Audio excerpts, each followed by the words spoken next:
Andrea, thank you so much for joining me to discuss, in particular, your novel, Archangels of Funk, which has been shortlisted for the Ursula K. Guin Prize. Yay! Congratulations. Yes, very excited. Yes, as well as your time at Smith and the influence of the Kahn Institute on your work. Okay. Yes, I'm very excited. I'm also a Smith alum. I'm the class of 74. So I feel like this is my home. And the book is about this part of the world too. It is, yeah. It's set in Western Mass. Yes. It's so fun. So here I am. To start, I've often seen you bike around campus, and like Cinnamon Jones, the protagonist, you bike everywhere. I do. And in fact, I was inspired by the bike path to write the book. So really? I've been biking everywhere since 2001, 2002. I met Frances Crowe, who was a wonderful, amazing activist and human being. And it was snowing and I was in my car. And Frances was pulling her groceries down the snowy Route 9. And I stopped. I said, Frances, I'll give you a ride. Can I give you a ride? And she went, no. And I was like, oh, okay. And, it's a blizzard. I don't even want to be in my car, let alone on the street. So I asked her, well, why? And she said, what are the seeds of war in me? And so therefore I'm not getting in your car. Thank you very much. I can walk. And Frances at this time, she was, 80 or late 70s. And she lives a good long life.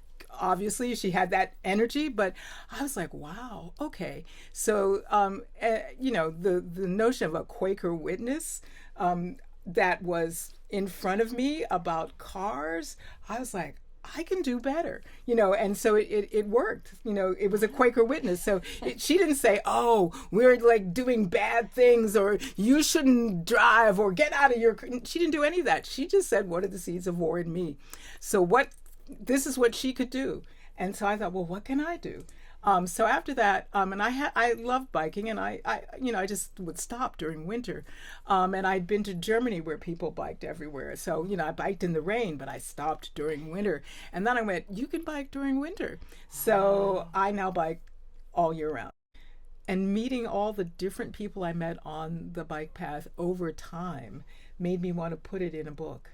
Yeah. And then when COVID hit, I definitely wanted to put it in a book. Yeah. So, having that be a central image and organizing principle for the book. Oh, wonderful. Yeah. So the title is Archangels of Funk. Yeah. How are you inspired by funk music? Oh, well, I grew up in the 50s and 60s. So I grew up with funk. And it was so... I grew up with Patti LaBelle. I was in college when Patti LaBelle, and they dressed like outer space ladies. They had like super high shoes, and it was silver, and they had like stars. I mean, they were amazing, and they were very inspirational to me. And the lyrics of the songs were also inspirational. And I grew up as a sci-fi kid, sci-fi baby, and so the whole space is the place. Aspect of funk music really captured me because I watched Star Trek, the original show in 1966 with my whole family. I watched The Twilight Zone.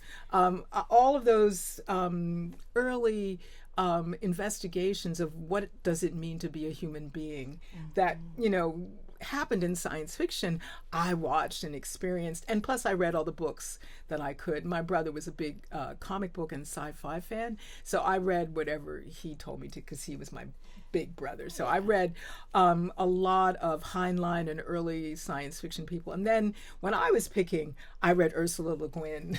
So I had slightly different tastes than he did, but he really launched me into it.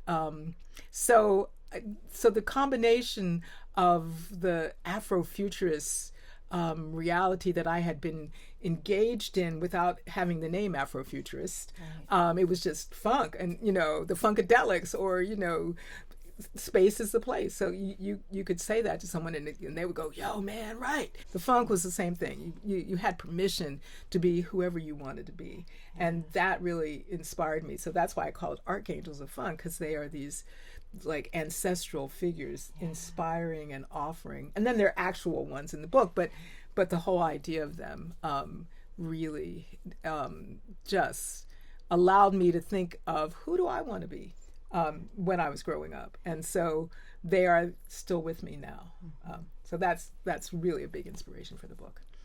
You already mentioned this, but I was thinking of just the amazing evolution of Afrofuturism, from Octavia Butler being kind of the only Black woman writing in the 70s to all the way to the present, where it's just such a rich genre. Right. Where do you find yourself in that I'm tradition? close to Octavia Butler in age. So there were a lot of, I taught a course at Smith called The Magic If.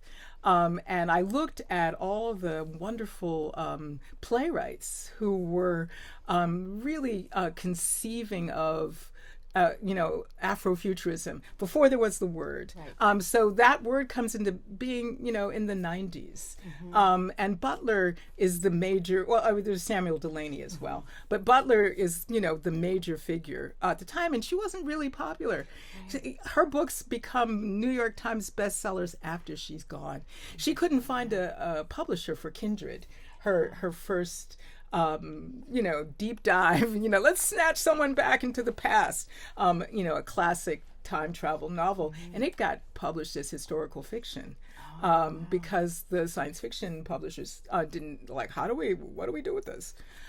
So when I was directing a play by Pearl Clegg, she gave me one of Octavia Butler's books. And I was also advising a graduate student at UMass, and she gave me Kindred because they said, "Oh, your plays, they're like Octavia Butler." And so I was like, whoa. And Kindred had been reprinted by the feminist press. And so I got that version, and I was like, why didn't I know about this person? And it's because she wasn't that well known at the time. I mean, when I get it, it's the 80s. But she's not as well known as I would have liked. So there were wonderful playwrights doing the same kind of work that she was doing. So Lorraine Hansberry, who's very well known for Raisin in the Sun, also wrote science fiction. That's right. So she wrote a play, a post-apocalyptic play where there are just children left, and what kind of world are they going to make? She wrote a play where she invented a magic, I will invent an African world, and it'll be in the near future. For her, it was when I read it, it was my this is happening right now. But she was writing, she dies in the early 60s, and she was writing about African nations getting their freedom. And she started it in the late 50s, and only Ghana had done that. But she, quote, predicted the sorts of things in Les Blancs, the play, that we will see in the 60s and 70s. But it wasn't so much that she actually predicted, because science fiction writers write about the now. They write about what's imminent, what's here, and then they use, what if it goes on like that, as a very reasonable question. That's their magic if. And so she was able to follow what is now into what might be, the subjunctive case. So I feel like I'm with Octavia Butler, because I'm only 6 years younger than her, going through, the many interesting writers and thinkers who are projecting us into the future. So in 1995, I'm teaching at the Universität Hamburg, and I'm teaching a course in Black women playwrights rewriting the master narrative. And I decided to write science fiction novels. So this is, around the time that Octavia Butler is writing Parable of the Sower. So it's the same, and it takes me until 2006 to publish the book, because people said the same things to me that they said to her, who's going to read this? Why you have these weird characters? They're African Americans. Or whatever, they're problematic. They speak in Black vernacular, which was my problem. Octavia didn't have that problem, because I'm a playwright, so I use idiom. I use idiom, and she didn't necessarily do that. That whatever, but she did all of her things, and they didn't want to publish her either. So, and my character in Mindscape, which has recently been reissued, but my character spoke German, understood physics, and spoke Black vernacular, all of which I do. Yeah. And everyone was telling me, well, that's just really unrealistic. You don't exist. Yeah, so it was a bizarre thing. So it took 11 years to get the book out. So that was a struggle. That was really a struggle. And I think Butler had, some wonderful support from other writers. And she also was really willful. She did not give up. So strong. So I meet her in 1999. I do a workshop called Clarion West in Seattle, and I go to this writer's workshop for 6 weeks with Smith College support because Octavia Butler is teaching. And there were 3 African-American women who showed up at this convention, at this workshop, because we were so juiced to study with Octavia.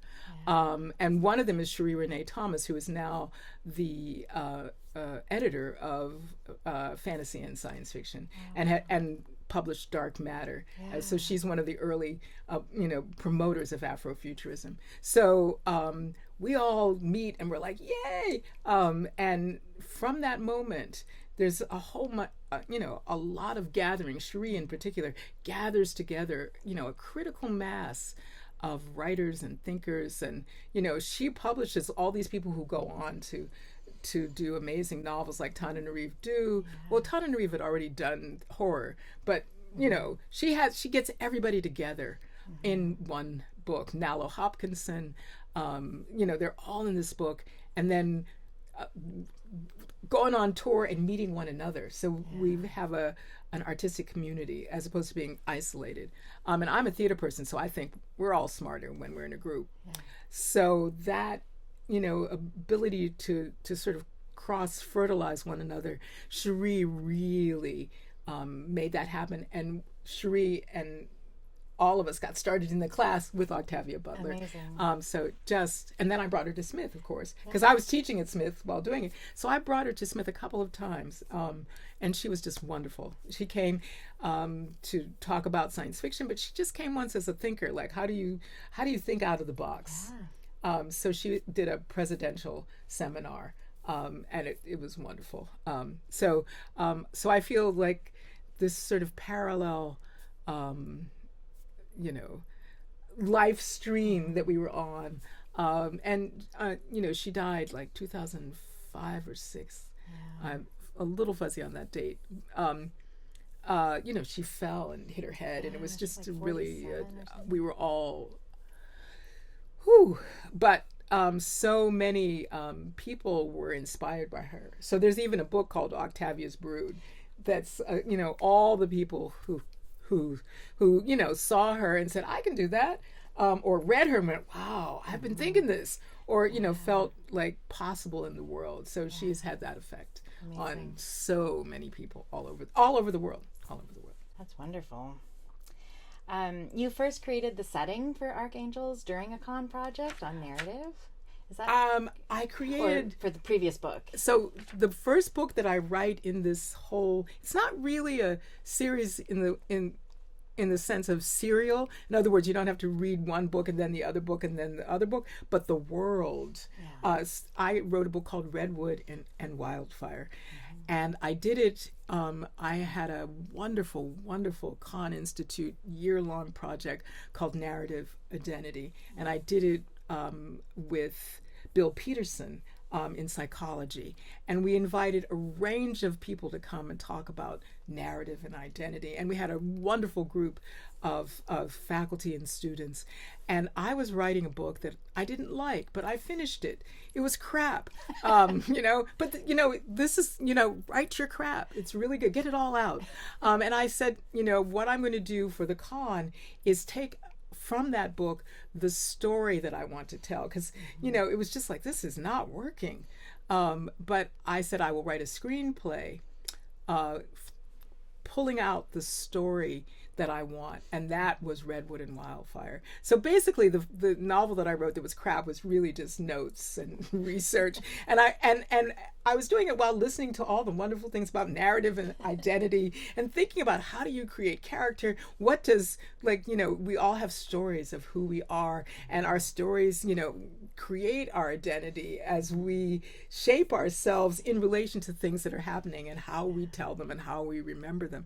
So that just got me to thinking about all of those things. And then I wrote the screenplay, and screenplays are, I'm a playwright, screenwriter. So they're really easy for me to write. And I was like, whoa, this is so much easier than writing the novel. Because, at that time, this would have been my second novel. So I wrote the screenplay, and I really liked it, and I sent it out, and it won a few, it got noticed, and like Hollywood was calling. It was really interesting.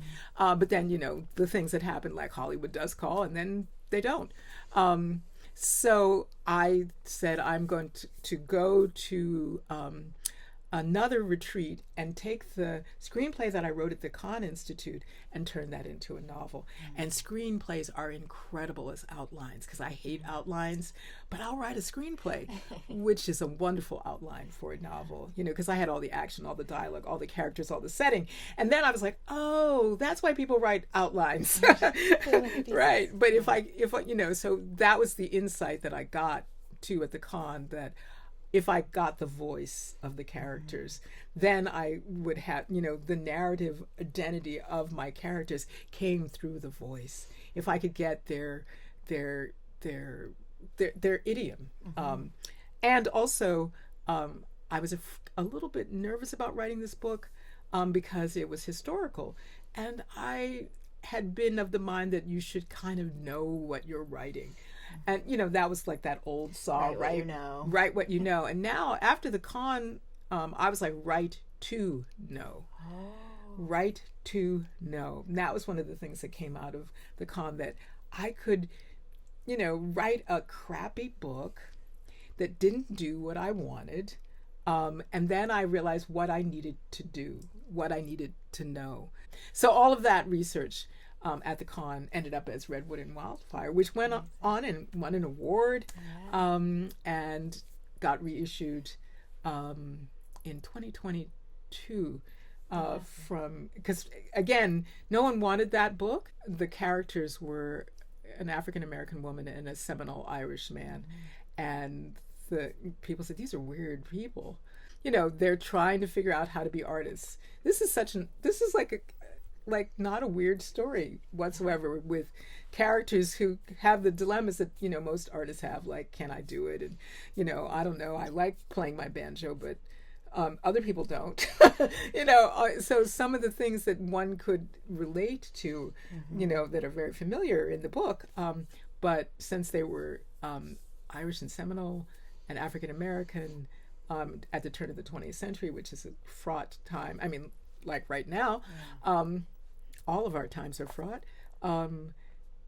They thought readers would not be able to relate, and I'm like, which readers? Right. And I relate to all kinds of characters, so what are you saying? So Archangels is also centered around artists and an art festival in particular. Characters have to fight against all odds to host this festival. And why is it so important to them in this, like, apocalyptic setting of violence? Why the festival? So that is even a question in the book. Yes, indeed. People ask the artists, yeah. Right? And and it's amazing. But all over the world, in times of great stress and trauma, and just really difficult times, artists do their art, and then they inspire the entire everyone. So that I was struck by festivals that were happening all over the world in places that I'm like, oh my God, there's a war going on there, and they're doing a festival. This is me, and I do festival drama. That's one of the things I research. Oh my goodness, there's been a plague, and what are they doing? They're doing a festival. So there are these festivals that happen all over the world that came out of people being creative and joyful and dancing and singing despite what was going on, and using all that they had to make that festival happen. And then, of course, creating community, finding solutions to their problems, sustaining one another. And again, it's back to narrative identity. Having a common narrative allows you to create identities that are communal, right? So theater is instrumental in making a huge range of disparate people into a group. the people who do the festival, the people who watch the festival, they become, you see each other differently. That when you go to a play and you sit in the audience, and or a musical or whatever, even to a degree a movie, heartbeats in the audience sync up. Wow. This is one of the great things about crowds, and also a dangerous thing. I'll get to that point in a minute. But so your hearts are syncing up, and you're breathing together. So when something weird happens, you hear the and it's the entire audience doing that at the same time. And it's not just because something weird is happening on the screen, it's that they were already breathing together and something weird happened on the screen and they all gasp, because we breathe in rhythm. And then the gasp comes. It's not like, it's usually all together. Or, people go, ah, you hear all of those sounds. And this is one of the things that being in a group, watching, performers and connecting does. Now you can also use that, because people are then in like, we're open to feeling with one another about whatever it is you're doing on the stage. So it doesn't mean that you can get just good things. You can get people to do not good things with that energy. And to me, it seems really important to, as a community, decide the stories you want to tell to each other, decide who you mean to be together. But there is a sense that the public sphere allows us to define who we want to be together. And we do that with our art. So to me, that's why, especially in a crisis, we need that. And we need to feel connections to people we might not feel connections to ordinarily. It's really helpful to realize what we have in common, what we want, to see each other as human. That is one of the really amazing things. So that's part of what Cinnamon is doing. I'm realizing I didn't ask you to kind of set the scene of the book. Oh, okay. Well, the book is in the near future. It could really, or an alternate today. There are water wars that have devastated the country, and the water wars are about, guess what, water, about droughts and flooding. And so this is a community that experienced really bad flooding, and a group of people, disparate people, survived by supporting one another. So you have communities that were able to keep farming. You have various people who were able to continue their professions. You have a ghost mall that a whole group of people have taken over and use as housing, education, a place for health, food, and for festivals. And one of the major characters is Cinnamon, and she's a wheel wizard. And those are loosely based on the pedal people. I was imagining the pedal people. The pedal people who are amazing. Oh, amazing. So they, like Francis Crowe, one of the seeds have warned me, they will carry away all of your whatever and bring you whatever you need using their bicycles. So Cinnamon is a wheel wizard, and she does deliveries with her enormous, large, huge, 6 or 8 sort of big trash cans almost filled with whatever. And she also has inherited her farm, and the farm is Redwood and Wildfire's farm. And she's inherited it, but she doesn't know anything about farming. She was a computer scientist, also a theater person as a child. And then she left. I won't explain that. That's in the book. But she left that field and returned to her grandparents' farm when they passed away. And she misses them incredibly. But she has her dog, Bruja, and she has another dog, Spook. And she carries things from her farm, which the co-op of farmers helps her farm because she really doesn't know anything about it. So it's basically a co-op farm. And she brings things to the mall, and she takes the bike path to do it with her 8 sort of big trash cans full of stuff. So that's one of her major jobs. And she does this festival. And there's a natural amphitheater on her grandparents' farm because they were theater people. So they did this festival. In fact, she inherited the farm and the festival from them, and they did it every year. And she's like, oh my God, how can I do this? Where you invite all these people and they do things. So when the book opens, she also is a computer programmer. So that's, or a computer scientist, and she writes code. And one of the bots, because she has a whole group of bots that, are, actually doing research, like, let's do some climate research, so there are AIs that are scattered around checking in the weather and the water and the growth and the this and that. But she also has her own set of bots. And I won't tell you about them because you will discover them in the book. But they are delightful. But they are circus bots as well as everything else. So she has those as well because she's a scientist, artiste, and hoodoo conjurer. So she has the range of possibilities that she basically inherited from her grandparents and her great aunt, who was an academic. So her grandparents were farmers and performers, and her great aunt, they put her into school, and so she was, an academic. But all three of them are, in We'll Do Magic for Small Change, which is the book in between Redwood and Wildfire and Archangels of Funk. We meet Cinnamon as a young girl when she's meeting her elders. So in this book, she's around 60, and it's about, can she live up to the amazing things that they did, and how they faced all obstacles, because that's how you look at them when you're a child, and they seem to be great. What's wrong with her? So the first line of the book is, who's afraid of the future? And the answer is Cinnamon.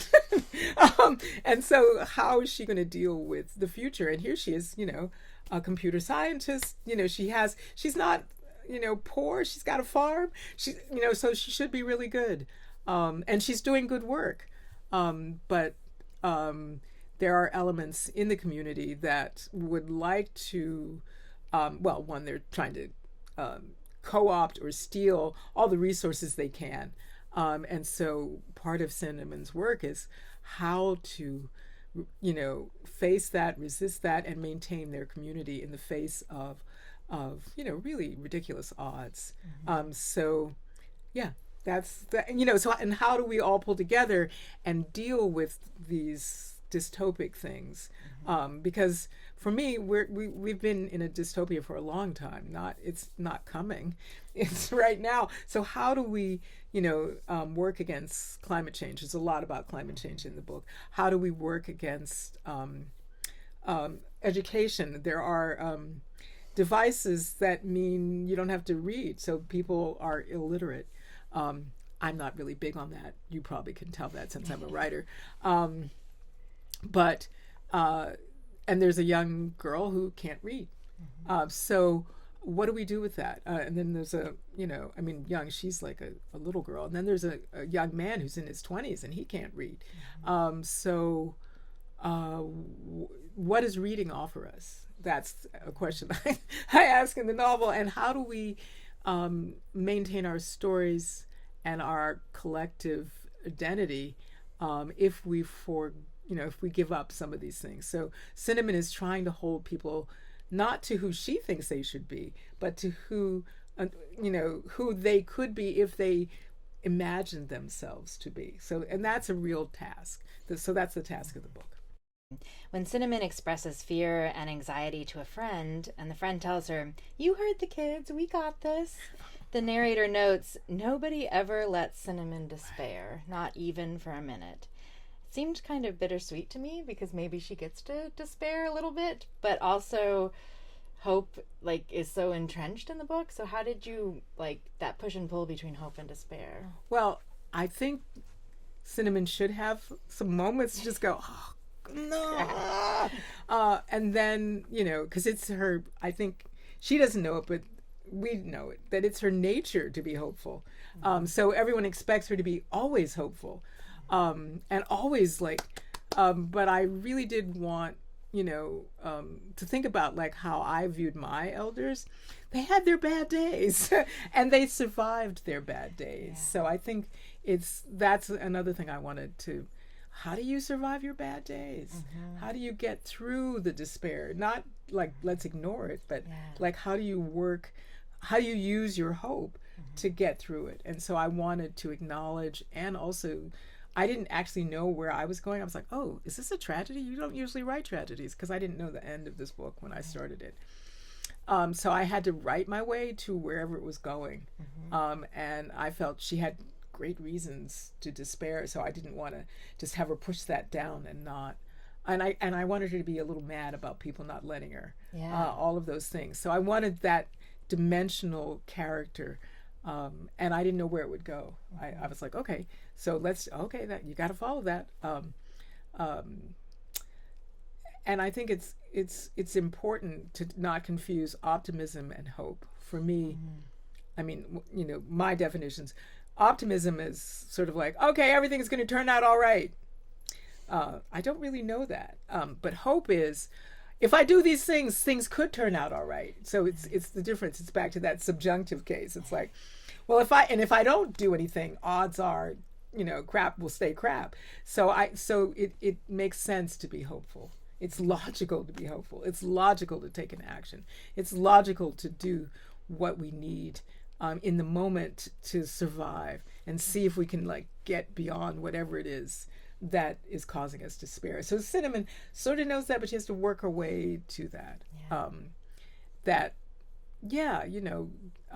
Take a rest, take a break. And I think there's a on the bike path, there's a boulder that says take a break. But and then keep going. Mm-hmm. And then, and it doesn't all have to turn out well for you to keep going. Yeah. And that's a hard lesson, which is that's optimism. Oh, it didn't turn out well. Oh my God, we failed. Yeah. As opposed to, look at all we did. Mm-hmm. And we tend to notice the negative more than the positive. Mm-hmm. But look at all we did. Look at this. And you think you failed because she thinks she's failed.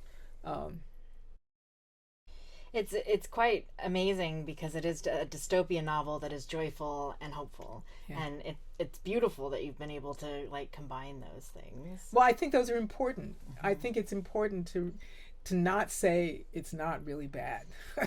And and everybody doesn't necessarily come out okay, so because that's that's what I meant by optimism, where you like pretend like or something that none of this is no. But to me, like joy, I mean, that's again the arts, joy. And I have my great aunt in my head who was born in 1889. She was really clear that you couldn't spend all your time being beaten down by the man, like forget that. Like, who are you and what do you want? And, dream and have vision. And so I have her and my grandfather, who I dedicate Redwood and Wildfire to, as like, okay, they had really hard times, and they, were joyful, and they believed in me, so that is a gift that they gave me, that they believed that, oh, well, because you make me happy, right? I see you. And I felt like I wanted to write about that because Cinnamon is who they dreamt of. Yeah. Now we're going to transition to talk a little bit about your time at Smith. Oh, okay. You're a part of the amazing class of 1974, which you mentioned. Ooh, yes. It had the largest cohort of Black women, from 1% to 10% in a year. Yeah. Can you tell us a little bit about that experience? Oh my God. It was wild. That's my first thought. It was wild. We were wild. We were wonderful. We were just for each other. That's, I think, what I really loved about that, my years here at Smith. And Jackie was going to be a lawyer. I thought I was going to be a physicist. My good friend Paula was, I think she was going to be a mathematician. She ended up being a mathematician. And we like supported one another. So we did theater, all of us, that group that I just mentioned. But, Jackie said, the reason I even did theater was Jackie said, I'm taking this class called Black Theater. And it was Len Berkman teaching it. And we were like, Len Berkman, a white professor? Okay, but no one all over the country, nobody was teaching it. So Len was teaching the first class. So Jackie said, you want to take this class? I said, yeah, well, I mean, it was fine, because I was taking like calculus and physics and physical chemistry. And then, okay, I'll take Black Theater. So what I really also liked was that you could do anything. So, and then Jackie said, well, because we were trying to find the classes we could take together, because she was taking constitutional law, government, blah, blah, blah, but both of us took the Black Theater because we had done theater in high school. So there we were in this class, and we read all of these, some of the people that I mentioned, like, Hansberry, not just Raisin in the Sun, or Alice Childress, or these amazing writers. And, we were like, whoa, oh my God. So, then Jackie said, how about we take ethnic minorities in America? So Peter Rose was teaching that class. And I was like, okay, because these weren't in our majors, right? Because I was then taking three-dimensional calculus, relativistic physics, and, Jackie was, going on deeper into the law thing. So then we took Peter's class, and that was a great class. And I was like, wow. And so while I'm doing all this, I decided it was, there were hard parts because people weren't actually ready for this large class of Black women. And there were like 10 or 12 of us in each of the quad houses. And we were supposedly rowdy and we were making too much noise, and there was a noise problem. Now, Jackie and I did not own a record player at the time.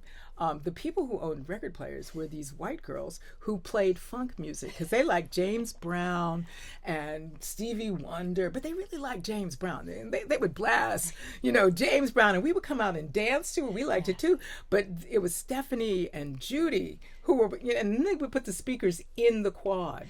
And so we got called to the dean for making noise. We didn't own any, record players because, I couldn't afford it. So and Jackie was like, no, it's Stephanie and Judy. We don't do it. We come out and dance with Stephanie and Judy, but they're the ones, and they weren't in the dean's office. Somebody burned someone's door because they had some Black Power signs on it. And my friend Paula was like saying, oh my God, people are like doing these horrible things. So those things were happening at the same time that we were supporting one another and being wild and sitting in on Mendenhall and demanding Black studies. Right. So all of those things were like happening simultaneously. So we felt encouraged and engaged and challenged. And then we could support one another. So we end up after our class with Black studies, women's studies, all those things come as we press for them. And the reason I even came to Smith is I was struck by the people out for Kent State, because Kent State was the year I graduated from high school. Oh, wow. The Kent, and Smith was on strike for Kent State, and I was like, oh, I could come here, because I was trying to decide. My mother was like, well, think about it, because I could have gone to MIT. Right. And I didn't, why go to MIT?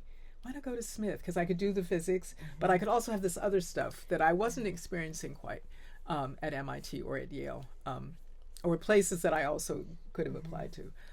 And so I was like, no, Smith. Smith has what I like, which actually my mother knew better than I did. I really did like the sciences. I mean, I was really, but she knew I wouldn't be happy unless I could do a play, or unless there, maybe a couple languages you could take, or there was some, some strange sociological whatever thing you could do, So the courses that I ended up saying yes to Jackie were things my mother knew I liked to do, in addition to the physics and the chemistry and the, really, and the math.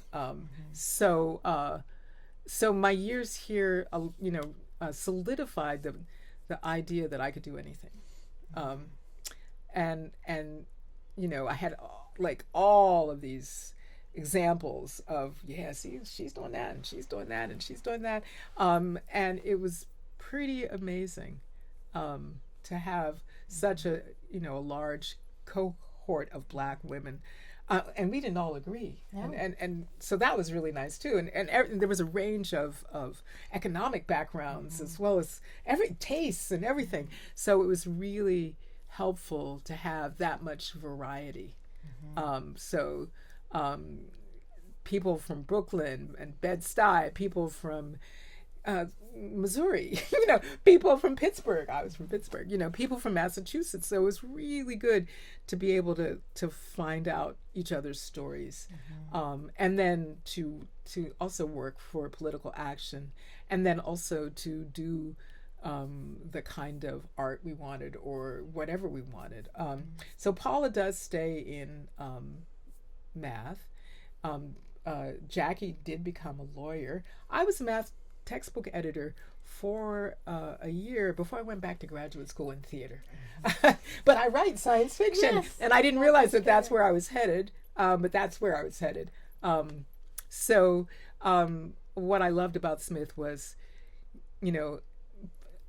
everyone I actually know from my class in 74 just said, what do I want to be?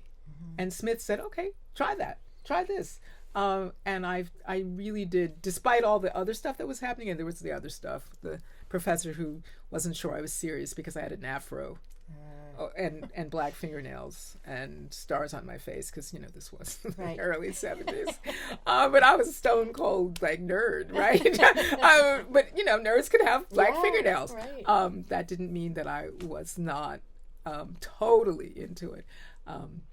So there was pushback to how you had to narrative identity, what story you should tell with your hair and your clothes, and how you should act and how you should speak, and that if you were serious, you would not wear purple hot pants.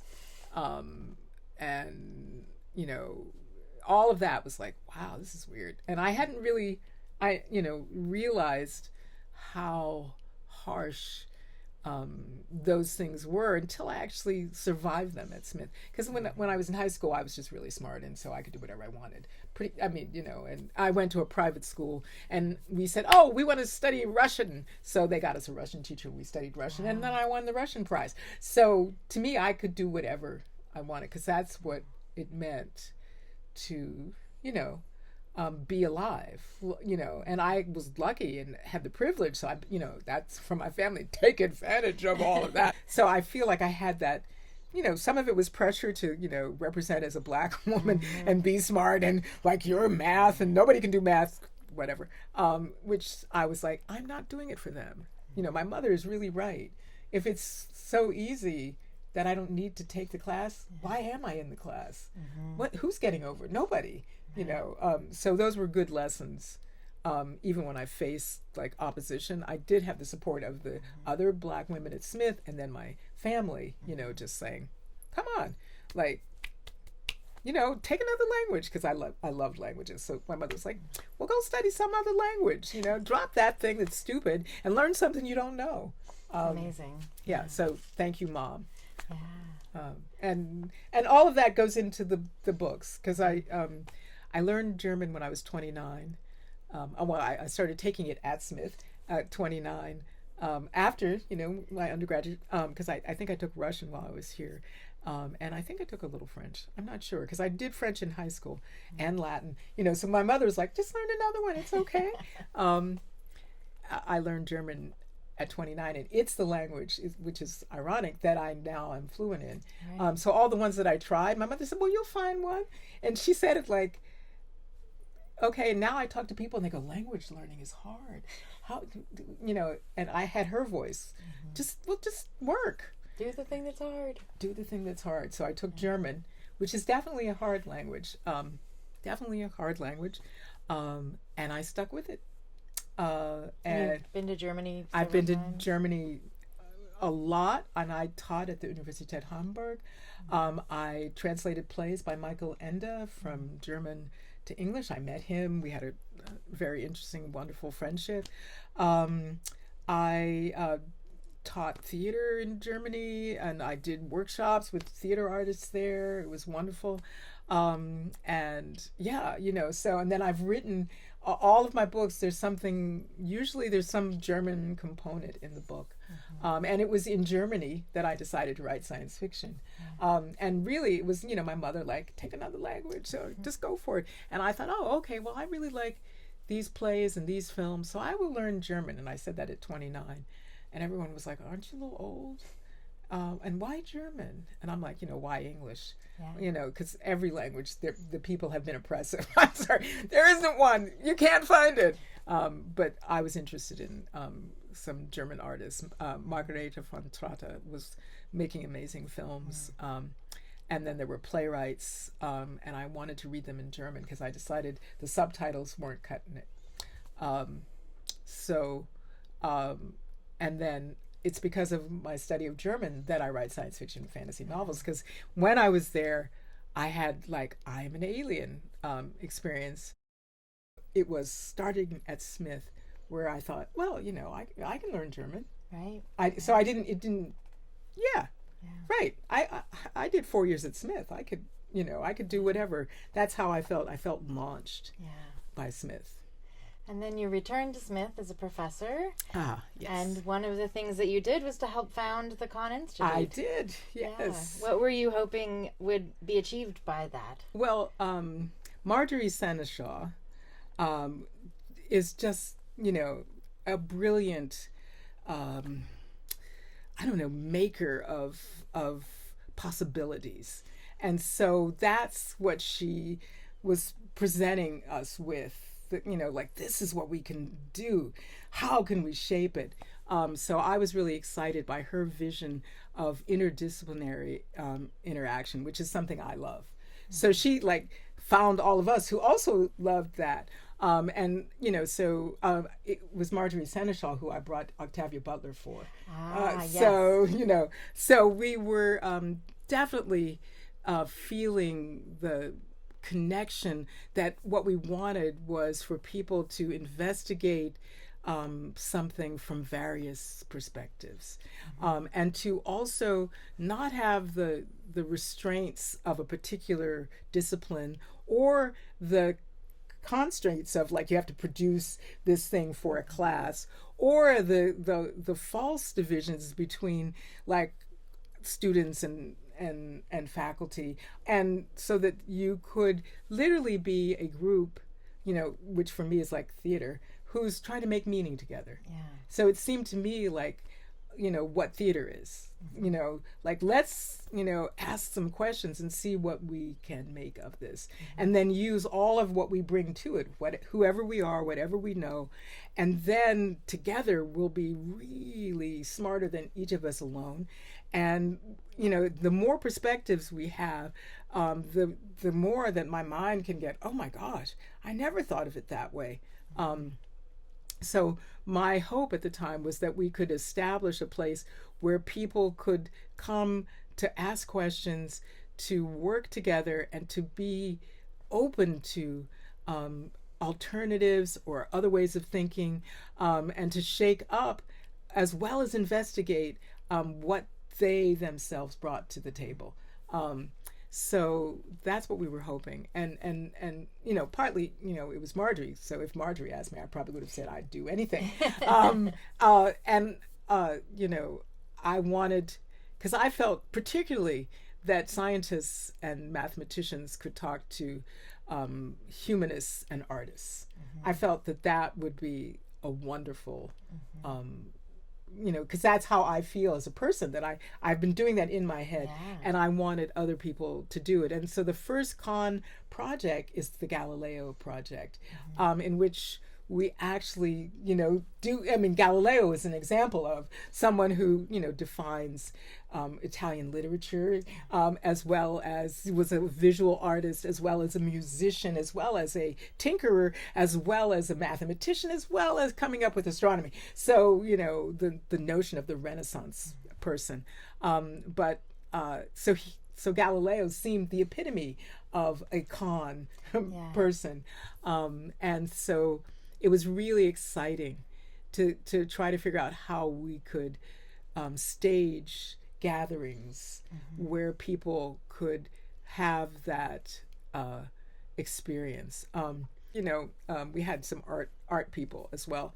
Galileo could understand how to paint something and understood light and shadow in a way a painter does. Yeah. So that the moon cannot possibly be smooth. Right. Because of the way the light and shadow works. That would not have occurred to me because I can't do that, right? So those kinds of wonderful process, and it was exactly what we wanted. The physics people came and tried to explain relativity to those people who didn't quite get it, and they got it. Wow. I mean, we worked on having, really good analogies for this really, it's not our body knowledge, right? So our bodies are working against us understanding relativity. And so, they were great, like Darlene, and it was just wonderful. Nate. So we were a great group too, working on it. So from the first, you just finished a Kahn project. Yes, I did. On AI. On AI. What is your thinking about artificial intelligence now? Well, I went in. Well, I had already written Archangels of Funk when we started the project. So what was really good is that I'm not one of those people who thinks AI is going to destroy the world. I mean, there are those science fiction stories. I think people are going to destroy the world before the AI do. But I'm also not one of those people who think AI will solve everything. So I think what was really great about our group is nobody was in either of those camps. We were very critical of what people who are using AI have done and are doing.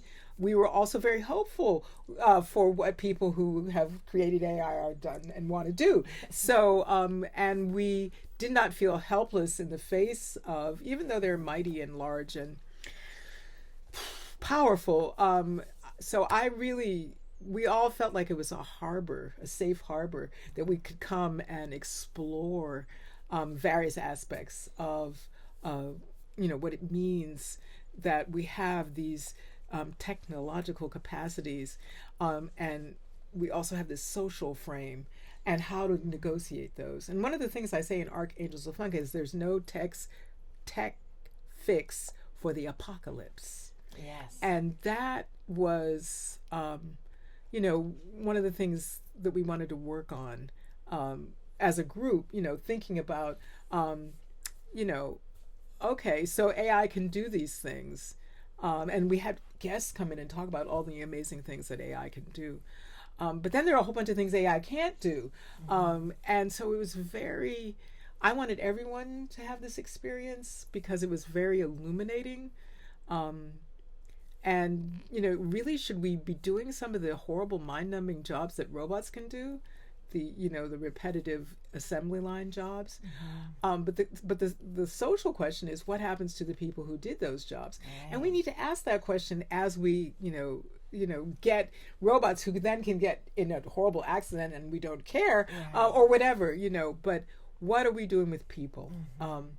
And that to me it's a social issue more than a tech issue. Right. And I'm part of the suit against, I can't remember, I think it's Anthropic or whoever scraped novels from pirate sites, right, to train their artificial intelligence. Yeah. Okay, come on, people. Right, this is not a problem of the AI. Right. This is 1, the pirate site. 2, you said go scrape it. Right. What? And then you claim it's the same as a library? No, it's not.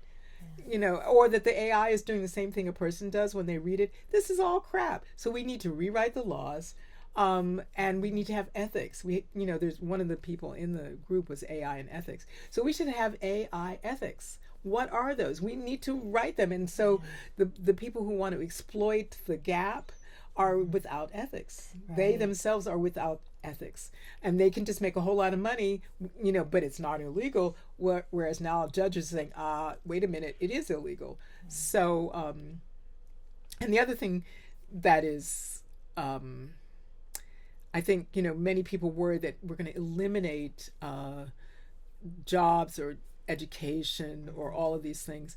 And my question is, now that we have these tools, what kind of education do we need? So, well, part of our reason for being here is that you're going to give a book reading. Yes. October 9th at 4:30 in Nielsen Browsing Room. And we're very excited about your project. Yes. And thank you so much for talking with me today. Yay. And you know, I'm like a talkaholic, so like, I hope you edit some of this. But no, it's been a pleasure. And I really am very grateful to the Kahn, because I have felt since the Kahn has been here, I come to many Kahn events in addition to the ones that I'm doing. There's short-term projects. You sometimes host the Nielsen professors. Just amazing things have happened over the years since, like, I remember like 99 was sort of the beginning. So for the over 25 years, I've participated in many Kahns, as well as one just recently. And I just feel that you enrich, you do what Marjorie had in mind of making, and what Ruth Simmons had in mind of making, an extension to, we're all in our departments, and then we come together and we create something unique, and allow for exploration and sort of actions to be taken. And so I feel really lucky that I've been able to have that 25 years or 26 years with the Kahn. Wonderful. Thank you so much. Yeah. Okay.